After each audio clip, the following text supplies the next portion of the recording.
Caleb sat slumped on the couch, the glow from the living room chandelier casting long, tired shadows across his face. The mansion was silent, eerily so, like the walls themselves were waiting for something, maybe a scream, maybe a prayer. Maybe both. He'd just come from the hospital, where his mother's fate now danced on the edge of a ticking clock. 3 days. 72 hours. He'd never hated a number more in his life. His was shirt rumpled, and one shoe had somehow ended up across the room. He didn't remember kicking it off. Everything felt like static. His mind, his body. He rubbed his face with both hands and exhaled sharply. God, I need an answer. He muttered. But no lightning bolt cracked the sky. No voice thundered from above. Just the soft hum of the air conditioning, as indifferent as ever. And then, like a demon politely knocking on the door of his sanity, the memory crept in, Emily's smug smile, that contract, and the twisted words she'd whispered like a lullaby from Satan himself. Caleb, you know what's at stake here. He growled under his breath and grabbed his phone. His thumb hovered over her contact for a moment. Jesus, forgive me. He said with a sigh, then pressed call. The phone rang once. Twice. Then her voice came through, sweet as poison dipped in honey. Well, well, look who finally remembered my number. I'm ready. Caleb said. Just 2 words, but they tasted like ash. Emily didn't gloat, she purred. Wonderful. I'll have Lily post the announcement pictures tomorrow morning. A ring on your finger, a sob story online, and voila, our little engagement goes viral. Public sympathy on your side. Or, should I say ours? Caleb didn't respond. He just ended the call. The next morning, social media exploded. Pictures of Caleb and Lily in soft focus flooded timelines. They stood in a garden, his arm around her waist, her eyes tearful with joy, his smile so fake it deserved its own Oscar. The caption read, "True love wins again, red heart hashtag engaged hashtag power couple goals hashtag faith in love." Sponsored by emotional manipulation and a very expensive photographer. Everyone bought it. Fans, followers, even gossip blogs. Emily had done her job frighteningly well. Every post was timed, every angle calculated. Lily went from the sweet house help to Nigeria's Cinderella overnight. And Caleb? He went from CEO to human leash. Weeks passed, then months. The house became a showroom, journalists, paparazzi, event planners, and Lily parading around like she owned the air Caleb breathed. But in the middle of it all, Emily delivered. True to her word, if true still meant anything to her, she handed Caleb a vial. This is part of the antidote, just enough to keep her alive. He stared at it like it was a loaded gun. She'll survive, but don't get any clever ideas. The full cure?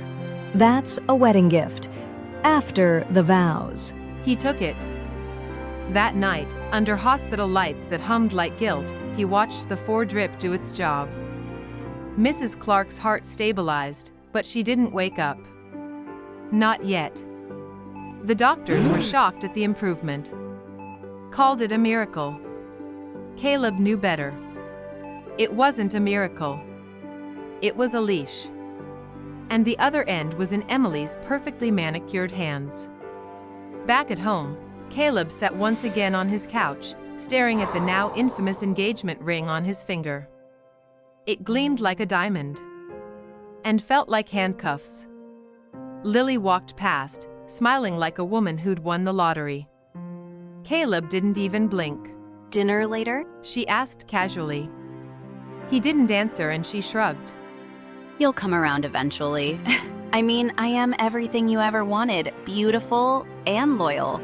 Well, strategically. She disappeared up the stairs with the confidence of someone who thought she was on top of the world. But Caleb was already planning. Somewhere between grief and rage, beneath the layers of contracts, blackmail, and staged smiles, he was building something. a way out. Because if Emily thought she could chain a lion, she'd clearly never seen him fight. Time passed like a slow-burning candle, melting away Caleb's patience by the hour. But instead of snapping, instead of rebelling like everyone expected, Caleb changed tactics. He became sweet. Suspiciously sweet. It started small. Opening doors for Lily. Pulling out her chair at dinner. A small bouquet every now and then, nothing over the top, just perfectly romantic enough to be believable. At first, Lily was cautious. She'd squint at him over the rim of her mimosa. What are you doing? Being your fiancé. Caleb would answer with a dazzling smile that looked way too natural for someone being emotionally blackmailed into holy matrimony. Then came the grand gestures, surprise dates, soft forehead kisses, hand-holding in public. He even bought her a necklace that perfectly matched her eyes. Well, technically his assistant bought it, but that's a detail no one needed. Lily's suspicions slowly morphed into smug delight. He's accepted his fate. She whispered to Emily one evening, swirling her wine glass like a villain. Emily, resting on the couch like a cat in human form, nodded approvingly. 3 months later, a grand event arrived, the Prestige Charity Gala, hosted by Caleb's old friend, Senator Dimeji, a man whose parties were so exclusive. Of course, the invitation had Lily gushing. The gowns! The cameras! Caleb, do you know what this could do for our image? Yes. Which is why I think we should bring someone special. Caleb said with a charming smile. Lily blinked. Who? Caleb turned to Emily and said, My future mother-in-law. What do you say? Want to come? Emily's lips twitched. For the first time, she was caught off guard. Her villain radar started beeping. But then Caleb gave her that smile again. Charming, controlled, resigned. She laughed lightly. You really are coming around. I am. Caleb replied, lying smoother than silk on a satin bedsheet.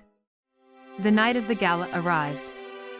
Lily wore a glittering emerald dress with a slit high enough to trigger church elders across 5 denominations.